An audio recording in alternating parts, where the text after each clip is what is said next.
morning, good afternoon, and good evening. Welcome to our webinar, Unpacking the CrowdStrike Outage, Business Continuity and Human Factors.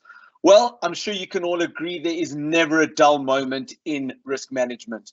Last week, we were here unpacking the Trump assassination attempt, and this week, another event. That while the intent may be different and the reaching effect may be different, disruption was experienced. This time, arguably on a much larger scale. I'd like to start off by acknowledging the traditional custodians of the land on which we're meeting and pay my respects to elders past, present, and emerging. I extend that respect to any Aboriginal and Torres Strait Islander people joining in today as well. I'm dialing in from Sydney, the land of the Gadigal people of the Eora Nation. Regardless of the intent, the CrowdStrike outage has caused a ripple effect across the globe. It has caused disruption to medical care. It's caused compromised people's lives, emergency response, loss of revenue, people inconvenienced through flight schedules, not being able to make or receive payments, buy food, and the list goes on and on and on. At the end of the day, does it really matter what CrowdStrike did or what they didn't do, whose fault it was? Who's to blame? Who's responsible? At the end of the day, the answer is quite simple. If I was impacted, what could I have done differently? And if I wasn't impacted, what would I have done differently? When we talk about the resilience approach, the opportunity-centric, proactive measure in which we approach operations, we talk about the 80-10-10 principle. We do 80% of our heavy lifting up front. We do allocate 10% of our resources during disruption and 10% after the disruption to unpack lessons learned. For most organizations, let's think about what those percentages might have looked like on Friday afternoon, on Saturday, or even today, and probably still for days and weeks to come. The point is that disruption is the norm.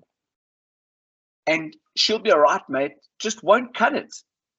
No Microsoft, no CrowdStrike, or any other large provider for that matter is going to wear the success and the failure of your business. You do. So what can we learn from the CrowdStrike outage that can take our business, that we can take back to our business, and we can rethink the way we do things or tweak our efforts? What are our crown jewels in our business? And how can we make sure that when disruption occurs, it's less likely to affect our critical business functions? And if it does, have a minimal impact. To unpack this a little more, I'm honored to have joining me some of the greatest minds in the business. It gives me a great pleasure to welcome Brian Hay, co-founder and executive director of cultural cybersecurity, who's joining us from Bangkok, Thailand.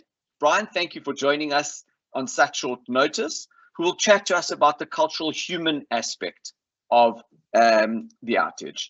Cath Strods, head of emergency planning services for Risk to Solution, who's our crisis management and business continuity expert, and none other than Denny Wan, who wears more hats than I do, but today wears the hat of principal consultant for Security Express, who will provide a technical perspective on what we're going to discuss today. So we've really got a good, well-rounded perspective on how to approach disruption. Thank you all for joining us, and we whipped this together on pretty short notice, so your flexibility is greatly appreciated, and to our audience as well for jumping in on such short notice. We've got an incredible attendance already so far, so thank you. So let's get the show on the road, and Brian, if I might start with you, just to provide a quick intro on the man who is Brian Hay, as well as just your immediate 1-minute perspective on your thoughts on the CrowdStrike outage. Yeah, the man that is Brian Hay. Well, when I figure that out, I'll let you know. But my background is nearly 4 decades in law enforcement, detective superintendent, operational commander of fraud and cybercrime, and then made the journey and foray into the corporate world of cybersecurity.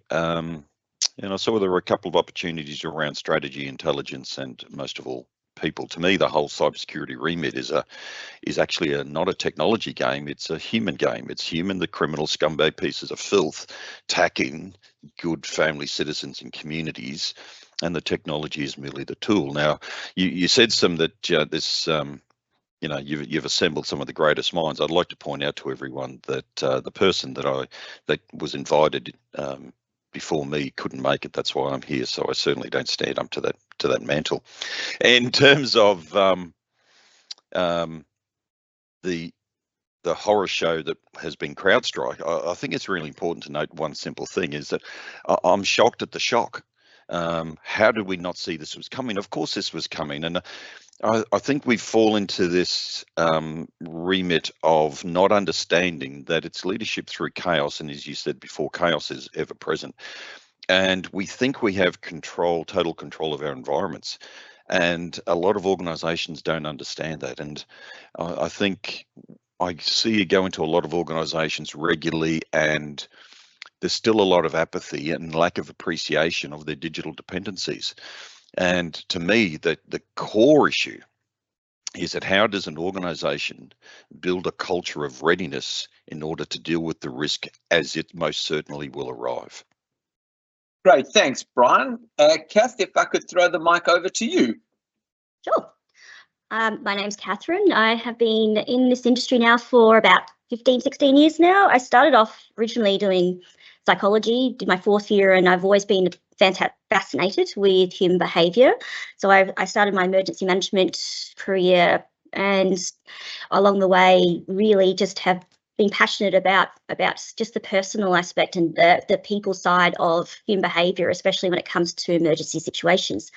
So since then, you can see my bio. I've had a few degrees over the time in emergency management, business management, risk management, psychology, and almost finished till 3/4 of the way through a PhD in emergency behaviour and why people are complacent in emergencies, essentially, which touches a little bit on what Brian was saying. My first initial thoughts to this was, why did we not learn from the recent Optus outage in Australia? Putting all your eggs in one basket is something that I just always shake my head at. When obviously these are very large third-party vendors, but there's still a lot of learnings that I think that we should have taken from only just a few months ago that not really seeing, and I've unpacked that a bit later, but that's me in a nutshell. Thanks, Cath. Denny, over to you. Thank you, Dave. Thank you for the invitation. It's an opportunity really to learn from other expert panelists, and I have the privilege to have learned from Brian through some of his gamified cultural transformation, the workshop, which is quite amazing and really changed the way I understand and approach emergency management, and that's what Catherine talked about.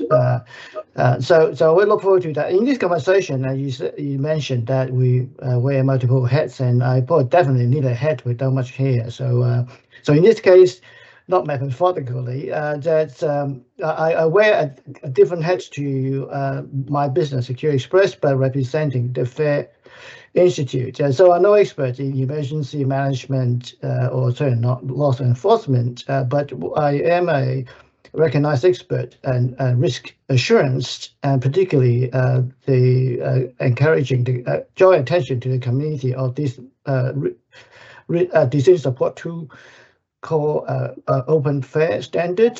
Is a risk quantification standard that enable cyber risk to be measured in a consistent and defensible manner in dollar values, and that mapping helped to bridge the communication gap that when a business decision, what a technology decision had to be made, the complexity can get into the way. So by expressing cyber risks in dollar values in a consistent and defensible manner, it gives confidence to the decision that were actually made, and people can then go off and to take appropriate actions to either recover from the current situation or prevent which incident occurs. This, no doubt, the language will focus on the business continuity planning, even in the recovery phase. Often, there are different opinions what the recovery focus should be. So on that note, I would hand it back to you, Dave. Thanks, Denny. And we could probably have a webinar on each of your open comments already. But the way I want to approach today's session, just under an hour to go, is let's look at events and what we can do before the event, during the event, and after the event, both from a human factors perspective, a technical perspective, and a business continuity or crisis management perspective. And Brian, I loved your opening comment there. The fact that it's a shock is a shock. And this is the truth. And if I might throw to you first, is that, you know, there've been so many what we call black swans. Well, they're not black swans anymore. They're just the normal. Things just happen on a daily basis. We should be expecting the unexpected. We should be expecting, so we obviously don't know everything that can go wrong, and we obviously don't know all the things that can disrupt our business. But Brian, if I could throw to you first, how can organizations integrate human factors into their posture of building, whether it be cybersecurity, whether it be personal security, whether it be protective security, whatever it is, from a training perspective, from an education perspective, from an uplift perspective, to better prepare and mitigate against the inevitable, which is disruption? Yeah, Dave, if I could just preempt that, my response to that, and just make the point is, I think we've got to expect that it is expected. And that comes back to my point of there's a lack of appreciation of our complete dependency upon the digital environment. And we still have a lot of executives and boardrooms out there that see this thing called technology as a separate beast hidden over in the corner, put it in a shoebox, pack it away. I don't really understand it. They talk a different language, and therefore the IT team will deal with it. Not understanding that how intrinsically interwoven it is. We still look at the issue of technology and security as a separate dichotomy of business operations. We not so many around the country do we fully appreciate, and even at the political level, I might add, that convergence is here. In fact, you know what, it has been for some time. And we've got to stop taking the myopic view that cybersecurity is protection of the vertical IT stack, and understand it is a horizontal play through, and it touches every element of the business. And maybe later on we can just touch on, you imagine the ramifications with the increased adoption of things like artificial intelligence, but that's another conversation. Going back to the point, if I may, what you first asked me was, it comes back to simple awareness, training, culture. You're not going to change culture overnight. It's a journey. But we have to start uplifting the awareness factor. We actually have to start investing in the training that builds the fundamental skills that people know what to do when it all goes to crap. Okay. And time again, we'll go into an organization, we'll run a desktop exercise and build some resilience workshops around to mitigate critical events. And here's a classic scenario. Imagine this, right? What do you do if what do you do now? And the answer is, I'll go to the incident response plan. I said, where's the incident response plan? Oh, it's on my file server.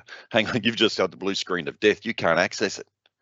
Oh, and this fundamental mind shift that we aren't thinking of integrating our digital responses with our business continuity plan. And they're separate documents all the time, if an organization has both.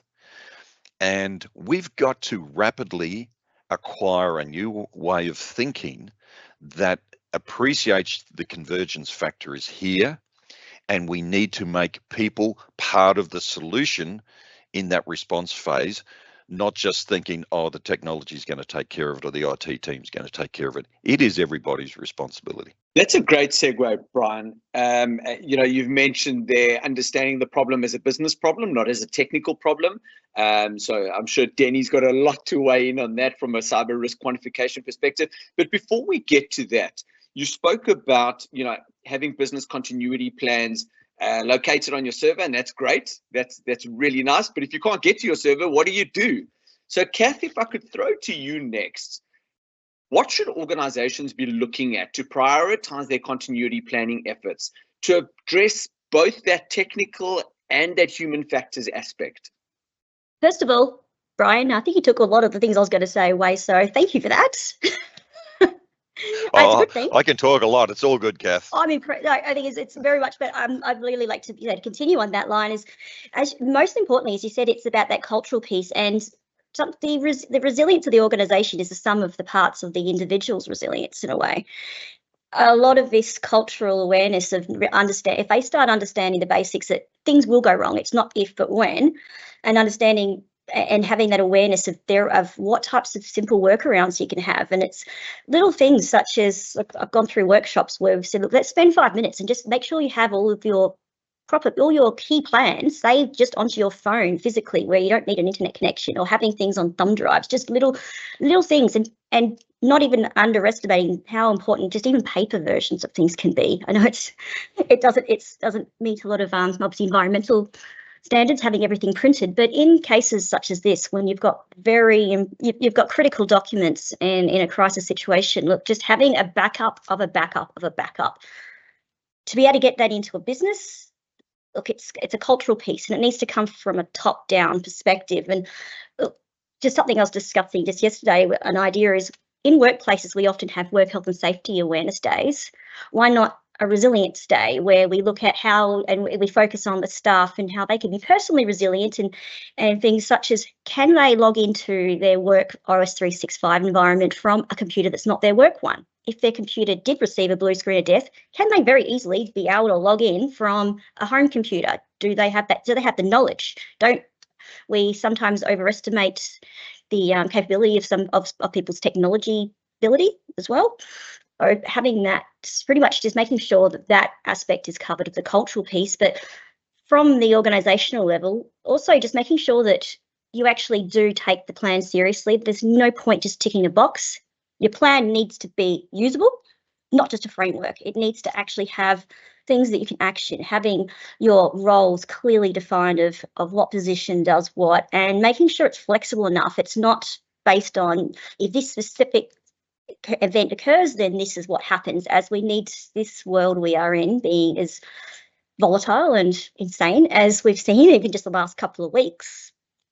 Just having that flexibility in it that we can be able to adapt it, which comes from obviously continuing to revisit it. It's a working document. Make sure that it is revisited, and the critical part really to the plan, which really is making sure the actual data in there is not only correct and current, but also valid.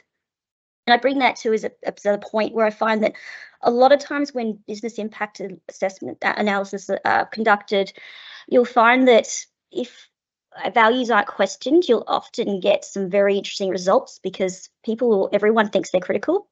Sometimes when they're not as critical, obviously it sounds a bit harsh, but some people's roles don't need to be working. If you have finite resources, we need to make sure we identify that these are the critical functions. What is going to be required to keep our business afloat, and make sure that we at the end of the disruption, we can still function. And so I'll talk into more details of that next in other questions, but that really is just having that, being prepared. It's all about preparation. Should be the majority of the task. We should be making sure these plans are living documents that are continually updated and tested, which my final point is, which brings back to not having those silos, is testing ITDR and BC is something that really is critical. Not obviously you can have these standalone tests, but having those combined exercises is incredibly beneficial in especially the last 5 years, with the reliance on so many third parties providers as well as our own production servers. It really need to start looking at more integrated testing solutions. Cath, thank you, and that's huge. That's what you've said there. I mean, is really intertwines quite nicely with what Brian was saying. Is that business continuity and crisis management actually needs to be cultural. It needs to be part of the organization. It needs to be living and breathing, and it needs to be practiced every single day within the organization in one way or another. We don't have to run exercises every single day. Let me make that clear. But we need to be exercising and practicing good habits within the organization. But we can, to your point, we can definitely talk a lot about that. Denny, if I could bring you into the conversation from that perspective now. So let's just move a little bit left of arc at the moment, and not specifically only focus on the business, but we don't operate in isolation. right? We don't operate in a bubble. We have customers, we have suppliers, we have external vendors, we have et cetera, et cetera. We have people logging in from other environments.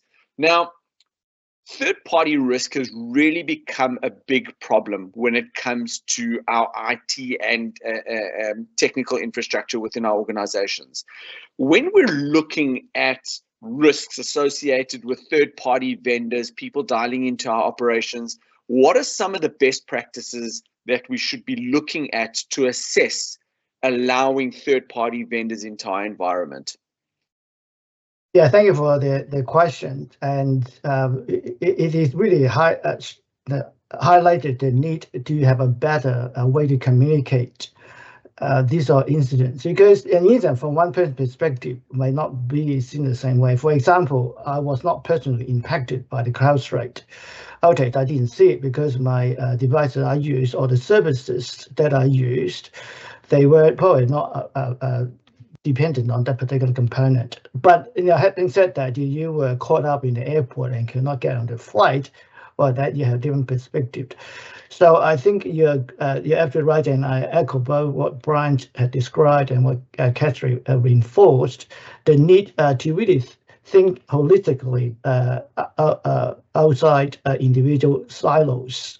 And in that context, what I just described is when your silo is not impacted, you might feel frustrated. Why is this other silo not working? And they didn't tell us because they're trying to figure out what could have happened, and they themselves blind-sighted. So without going into any specific discussion on what the emergency planning looks like, which is not my expertise, or what Brian's in terms of cultural transformation, what I reiterate is, and I'll advocate representing the Institute, a standard-based risk measurement, taking all the factors that both Brian and Cath had talked about, will really help to give confidence in the time of crisis that people would prepare to collaborate and work across silos to deliver a quick recovery action to contain the impact and protect the business. So I think in the case of CrowdStrike, is in your face. You don't have to any signals. But having said that, as I mentioned, even in the food supply chain, like the supermarkets, only some stores in Woolworths and Coles, according to disclosure, were impacted. Not all stores. Certainly, I was able to go to the supermarket during the outage and buy things that are no impact. But certainly, you saw photos of blue screens in the checkout kiosks. So if you were in the other part of the supply chain, as I was, and I did not see impact, but I see some slowdown in certain supply, and it probably saw a sign of a service level being breached. I think that is a good sign to look for. And in terms of the what you can do about that, and Kathy, I can hit on it now, that practice, right? And that is not education mental, is you got to bring the team along and really simulate when things don't go right from their perspective, what it looks like to the others, because the others don't see it. They don't have your telematics. They don't know why you are not doing what you always do, and maybe you just have a bad day, and that's not helpful to work the team, bring team together to help to accelerate recovery. So on that note, I may give a chance to the other speaker to speak to the insights there. Thanks, Denny. That's great. And just a reminder to our audience that we do have the Q&A box open. So if you would like to pose a question to any of our panelists today, please feel free to drop a question into the Q&A box, and I'm sure they will be very, very happy to answer that for you. Right. We've now had a brief touch on the before, right? Let's move to during. Now, what we want to ultimately be doing is allocating less resources to during, because we've planned so well and we've listened to what Brian and Cath and Denny had to say, and we've got a robust practice that a robust infrastructure that we've practiced and we've prepared for, and we've looked at things holistically. But Brian, I'm going to throw you a bit of a curveball and ask you two questions in one, right?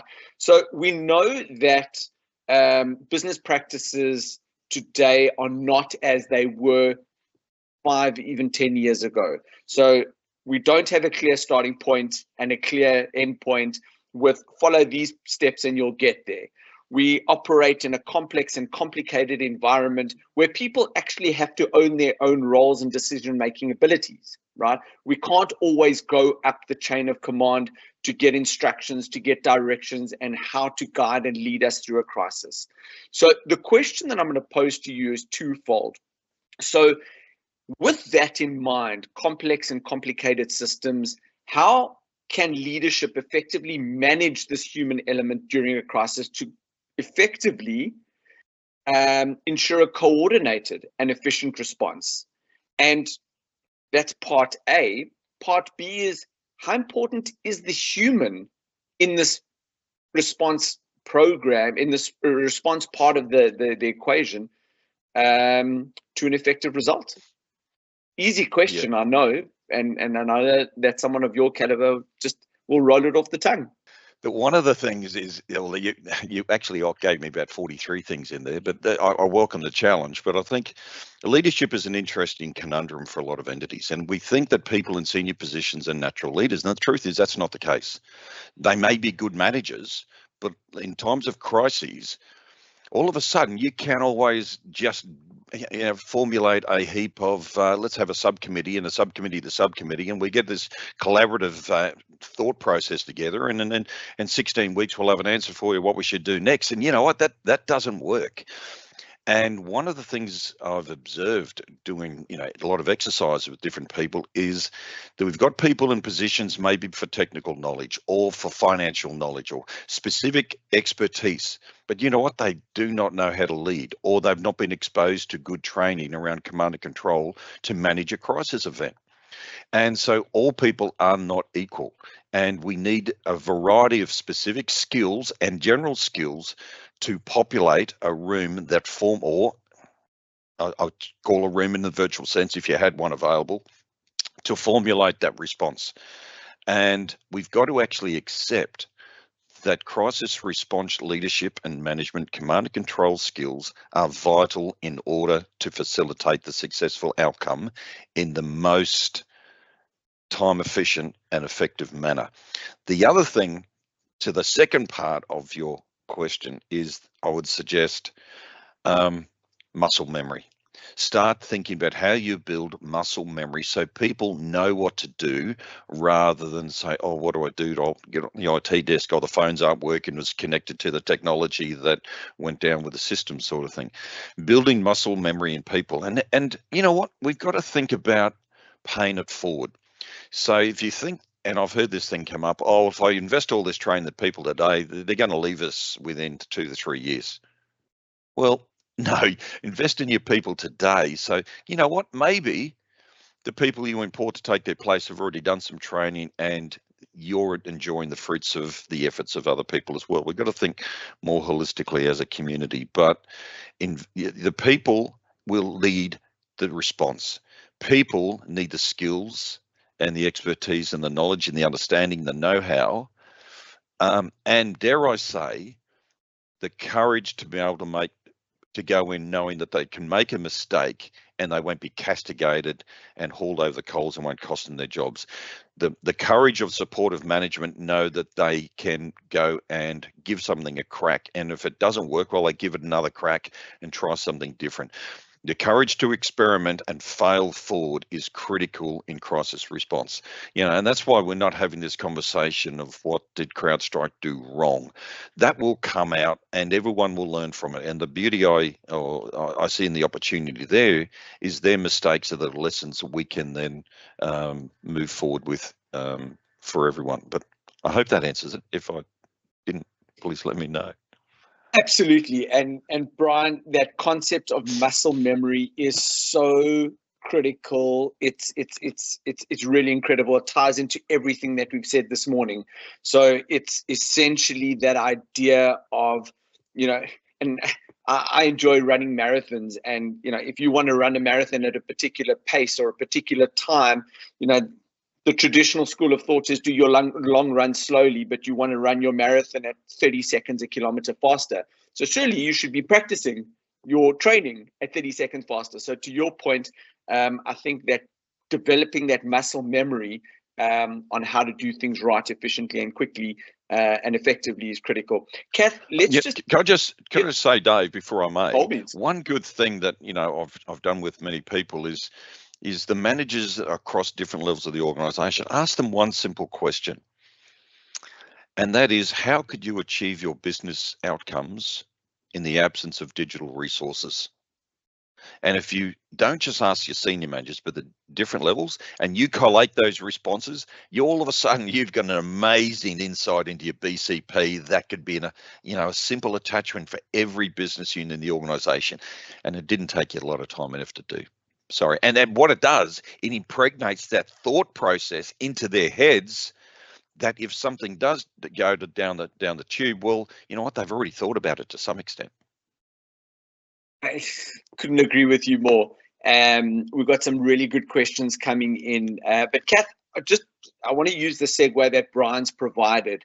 We've said that we need to build that muscle memory.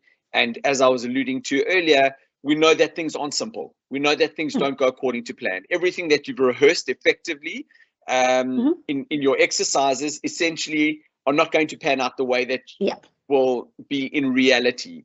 So what are some tips that organizations could adopt to ensure that their continuity plans are flexible enough to adapt to these unexpected changes while things are going pear-shaped?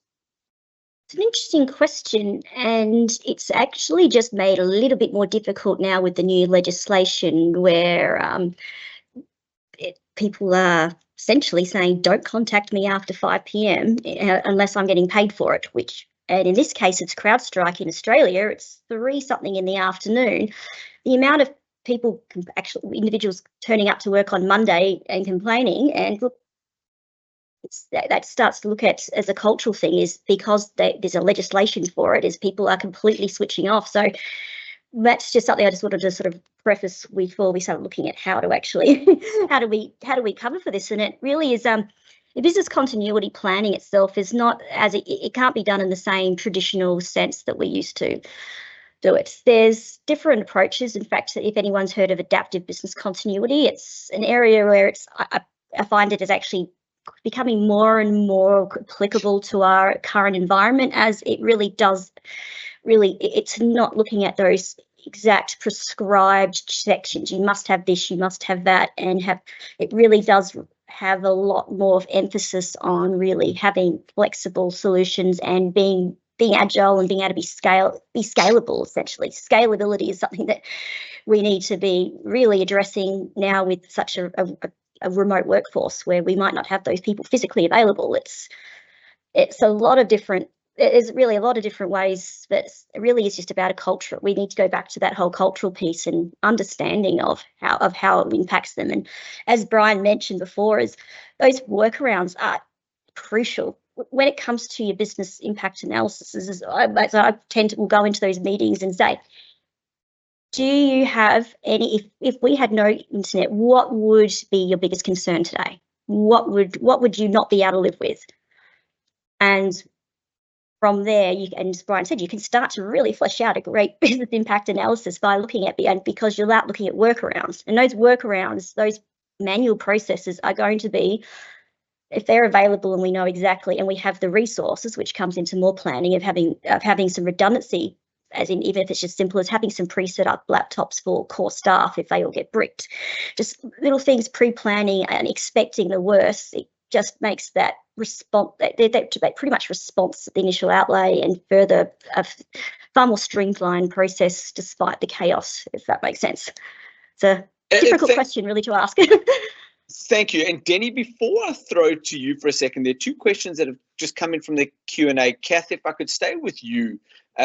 Rue and I'm assuming are required have asked a question, and they are interrelated. And Rue, I love your question. I think we could probably have an entire webinar on that. But if I could give a selfless plug, join our skills level program, our tactical skills program, or our grad cert, and that will answer that question to the nth degree. Cath, Rue's asked the question: what approaches can be used to keep incident response team calm and focused during a high pressure incident such as the CrowdStrike outage or a cyber attack? And Denny, that will fall over to you as well. And then Cath, with that in mind, what type of skills are required and at what levels are those skills required? Just two questions from the audience before we throw to Denny. So with the first question, when we're looking at keeping calm, is really going to come from that leadership. And if you have a calm leader that's giving task-oriented information that's very specific, it's very simple, it's just instructions, and you can have that appearing that everything's in control, they will take that confidence. And you might be absolutely, as the leader, you might be packing it. You may have even wet your pants, but having that just the bravado, they say fake it till you make it, having that leadership, having that displaying confidence and giving very clear, non-ambiguous instructions, and also again key messaging, and early the piece the better. However, in messaging, as many of us will know, that comms can be one of the biggest downfalls and the reason why a lot of responses don't go well. And it is a tricky one because we want messaging to be early and appropriate, but also too much can actually be a hindrance. And if you're giving too much information to your responders and your leaders, then you start getting information overload. And when you're in a stressful situation you're not used to, you don't want to be taking in too much. You're not going to want being bombarded by information coming from every left, right, and centre, because that will start to create that stress response. So I would really just reiterate with the first question is having a leader that has very clear, concise, and calm instructions for the team, and really just making sure that they feel that everything's under control. And can I just add something to that? Please, Brian.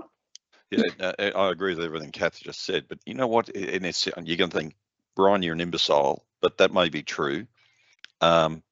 Food. The physical injection of food in a critical event, it has an amazing calming effect. So keep your people well fed, well watered. I'm not saying you buy them too much alcohol just too early into the piece, but keep them well fed, well watered. And it's in one of those physical things that can relax everything. The other thing too on that is making sure you do have someone to come and replace them. No one's going to be effective after 12 hours. Having that knowledge that they can have that handover to someone else, and having it staggered handover. You don't want the whole room losing that whole room of information at 6 p.m. But making sure that these people are rested as well. If it is going to be an ongoing event, that is another key element. No one's going to be calm and effective after 24 hours into an event. And just to answer the following question, I think that we've pretty much answered a lot of it now, but at what levels are these skills required? Everyone in the chain and everyone in that chain of command really requires different skill sets. One's a leading, one's a directing, one's a responding, one's a calming. So we really need to think about who plays the role of what in a team. And to Brian's point that he made earlier, it doesn't necessarily mean hierarchical. You can have an outstanding manager in your team, but is really not that strong at leading through crisis. You need someone who can think on their feet, that can be agile, that can adapt and implement different plans to lead through crisis. And that doesn't necessarily mean it's a hierarchical thing. But Denny, if I can bring you in to this one while we're on that point of communication. So we know that there's, and Brian alluded to it earlier as well, there's this communication gap that often exists between the technical teams and the people teams, and the business continuity teams and the crisis incident teams. So there's often a disconnect of communication between the two. You don't understand me, I don't understand you, etc., etc. How critical is that communication between the technical teams and the non-technical teams? And what tools or strategies would you recommend could facilitate this? Yeah, thank you for that question, and I really like how Brian described, feeding people, and Catherine about and on top is making sure you have fresh crew to rotate in, and as for a recipient of those benefits, I always wonder, how come I felt a little bit more common one crisis than the others, and now I understood, and I got to show the expertise compared to mine in terms of really managing a crisis, but they also draw into attention, and probably no surprise, I bring this point back in that able to measure the risk and inform proportionate effort in directing simple things like food, right? And would probably quite appreciate having sandwiches or just coffee, but it would be nice to have a pizza. And then, of course, hot food, served. And you see that in a lot of emergency situations, like the flood or bushfire, like the SDS crew, working really hard, putting their life at risk, and they get provided with, not all cases, catering on site. When you have multiple days, they will be able to swing a logistic because cold sandwiches just don't cut it after 2 days. You're sleeping in a tent.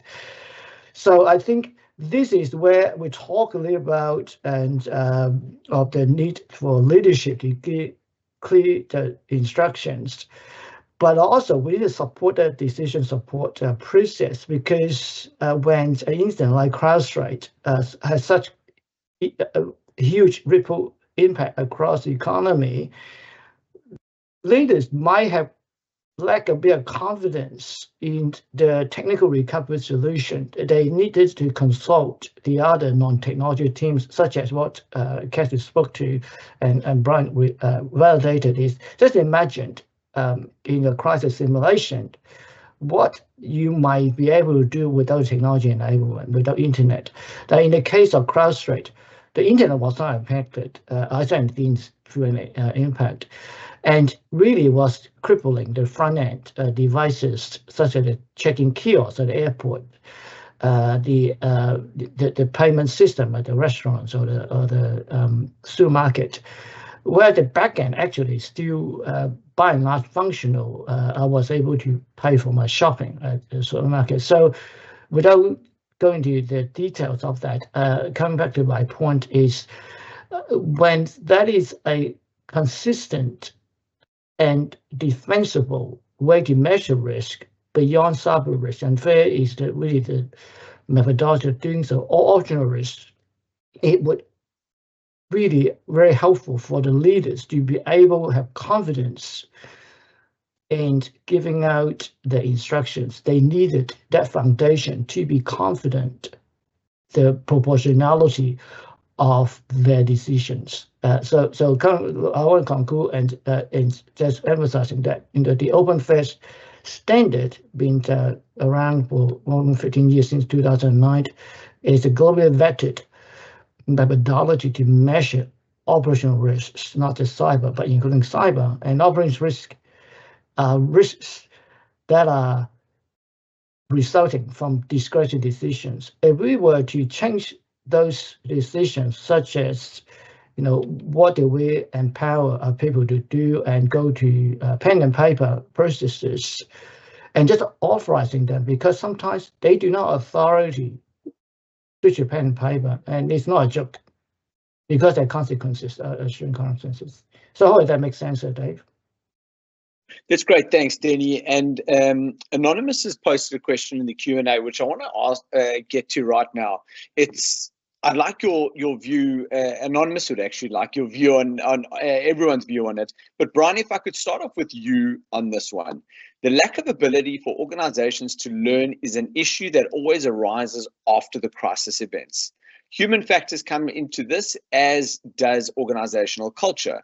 Unfortunately, there is a lack of participation in active learning where organization members participate or interact with the learning process. Instead of most are simply taking in the information that is being presented to them. Does the panel have a view on this? I know that I could talk about this point for about 2 days, but you're not here to listen to me talk. So Brian, if I could kickstart with you, Cath and Denny, please weigh in as appropriate. Yeah, look, I'd like to acknowledge that is a brilliant question and a very mature question. So well done, Anonymous. The to me, it's not a lack of ability. It's a lack of it reflects a lack of organisational culture. It reflects a lack of leadership. It reflects a lack of understanding of the challenges we face in the modern era. It reflects the lack of appreciation of value and a post-incident review, and it reflects a lack of culture in not understanding that, you know, it's fine to learn from your mistakes, but they say a wise person learns from the mistakes of others. And if we don't penalise the mistake making, as long as we seize the opportunity ourselves to have the maturity, the temerity, and the commitment towards a culture of continual improvement, then we invest in that time. And that's where we need to mature. One of the areas we need to mature to understand this does present us with a unique opportunity to learn and improve if we are prepared to make the commitment. And this is all about leadership, true leadership. Okay, leadership is taking people on the journey for tomorrow. It's not just reacting. It's, you know, as we all know, there are different types of leadership, but this is a critical point, and I'd like to again acknowledge the person who made this comment is very mature. Thanks, Brian. Cath, any thoughts on that? I agree with everything Brian said. The only other area I was sort of looking at to get that buy-in is having so we're looking at the culture again, is what as actually reframing it and saying to the staff members, instead of just taking this information, making it relevant to them, saying, look, these processes and you learning this is going to assist you in the future, and having that whole principle of what's in it for me. Let's reframe how we actually roll any type of educational programs out to our staff members, saying, look, this is here and this is available for you, and we encourage you to be able to go through this type of training, because in the case of an issue, this is going to help you keep your job, keep your department running, keep your KPIs, and it's going to benefit you at the end of the day. So that's just another takeaway I just thought, just to add to that whole cultural aspect. Thanks, Cath. Denny, before I throw to you, Guru has asked a question, which I think is great, and perhaps you can incorporate into your response. This incident has undoubtedly caused a significant disruption. Although CrowdStrike has stated that it was not due to a cyber attack rather than a misconfiguration issue, it still highlights significant security concerns. How should organizations balance the need for rapid deployment and updates with the need for thorough configuration and change management processes to minimize the risk of such outages? Now, that's always such an important question. Guru, quite great question there as well. You know, what is the right balance? What is enough? What is not enough? What is too much? What is too little? Denny, what are your thoughts on that? Yeah, thank you for that very framed questions. It's about priority and business, outcome you want to deliver. That both Brian and Cath have spoke to that extensively. And if I can take the audience back a few minutes earlier when I talked a little about the nature of operational decisions. This is really the crux of operational decision making. Is you got to juggle those somewhat incompatible goals. And if I can use an analogy, an illustration analogy, is like when you do renovation, do you have the wall painted first before you have the electrician to do the PowerPoint, or you have just to paint over the PowerPoint? It's tricky, and there's no right or wrong answer. And in those cases, of course, we depend on how much the painter charges, was the electrician, or still the plumber who actually smashed up the whole walls and put the piping they forgot to put in. So, coming back to no surprise, in my suggestion to our audience is please come and join the FAIR community and understand that methodology, because if you can't express your operation and measure your operational risk in a consistent and defensible manner based on a standard, it really drives confidence in the conversation. It might not necessarily change the outcome on the decisions, but encourage people to come forward with confidence, such as what Brian talked about, is not feel intimidated by voicing their lesson learned.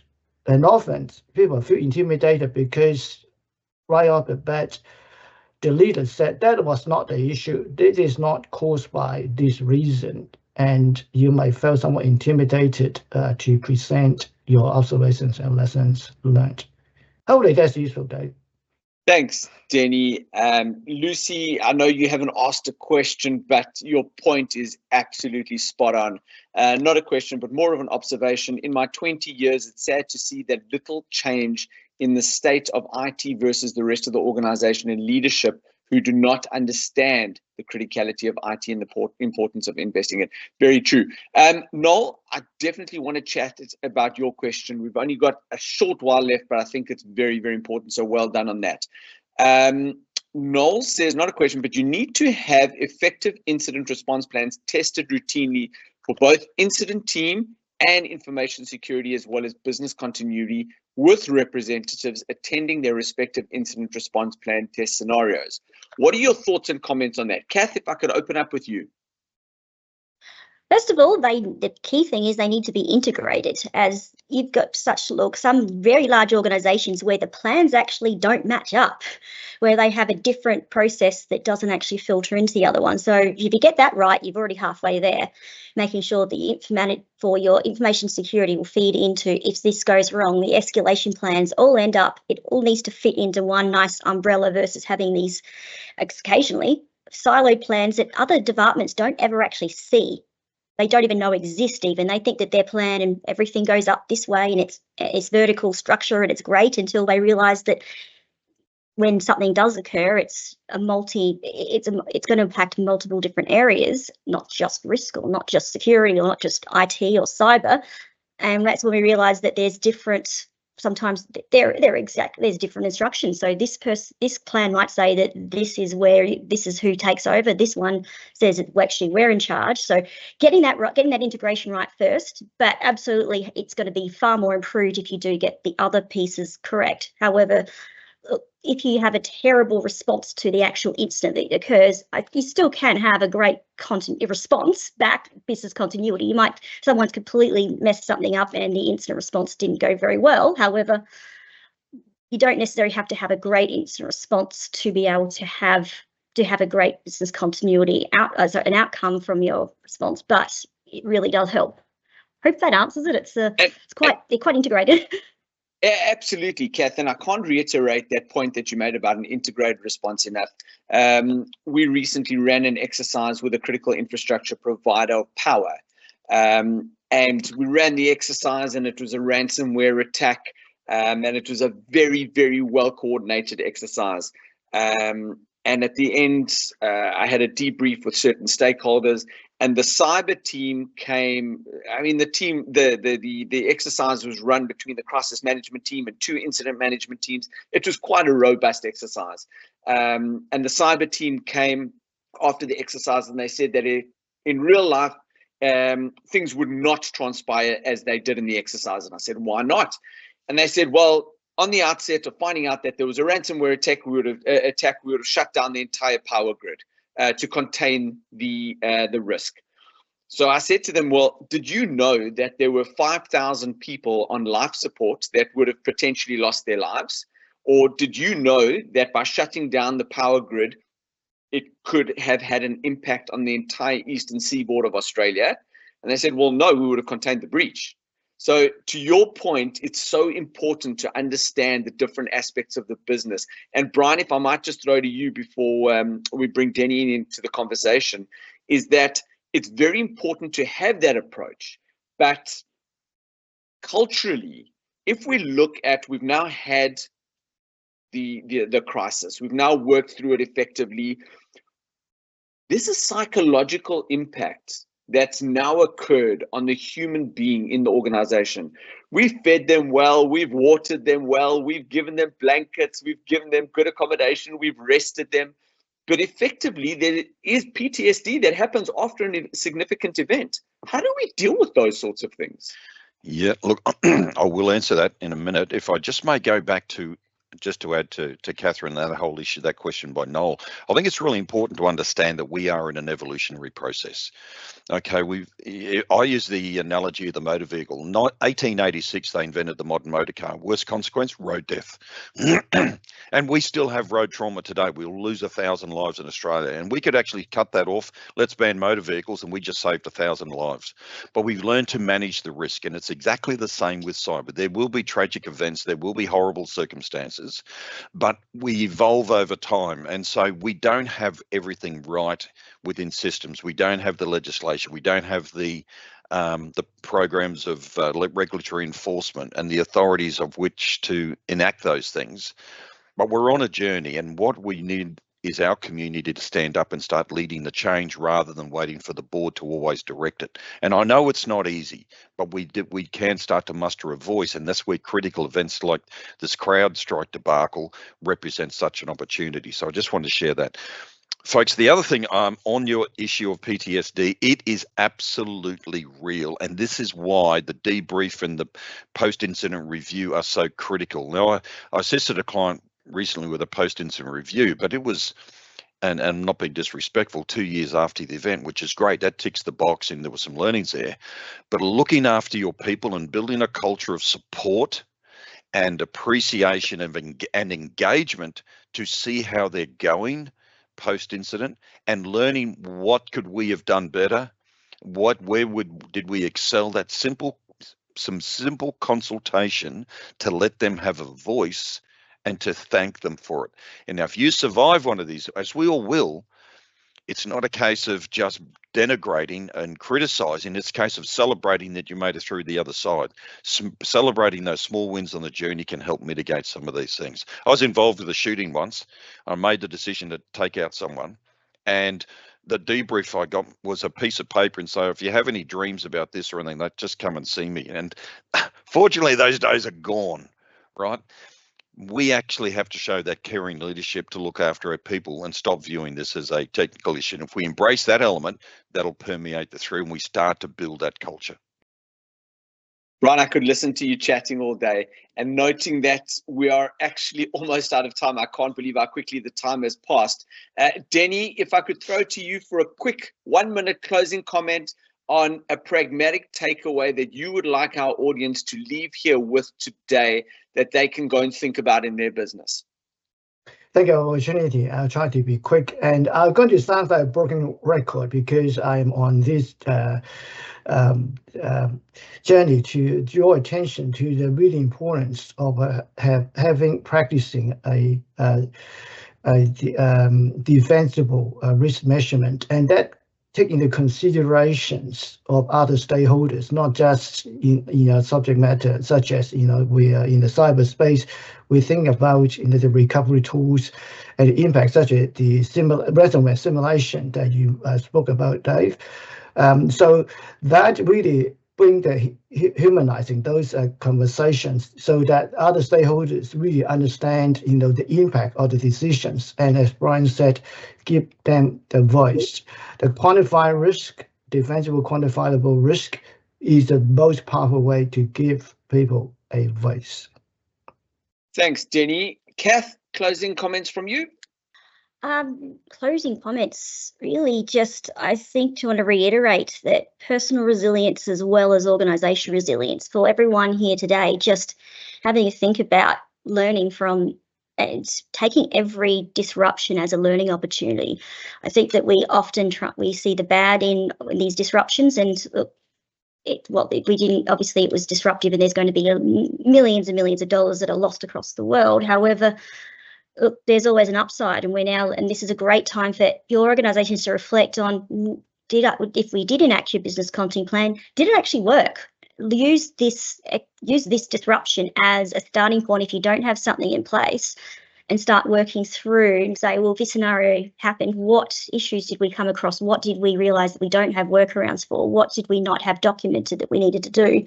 Use disruptions as an opportunity to grow and evolve your capability, and you'll, over time, obviously that's the way that you will develop into a far more resilient and more successful business. Thanks, Cath. And finally, last but certainly not least, Brian. Oh, look, I think life is or should be a journey of experience and learning. And I think the debacle of CrowdStrike is an opportunity for us to apply that principle. And I'd just like to congratulate Risk Resilience and Danny and Cath and yourself, Dave, for putting on this event that allows people to learn. So, and for everyone that took out the time today to come and share it with us, I congratulate you and thank you for that as well, and acknowledge your commitment to learning and improving.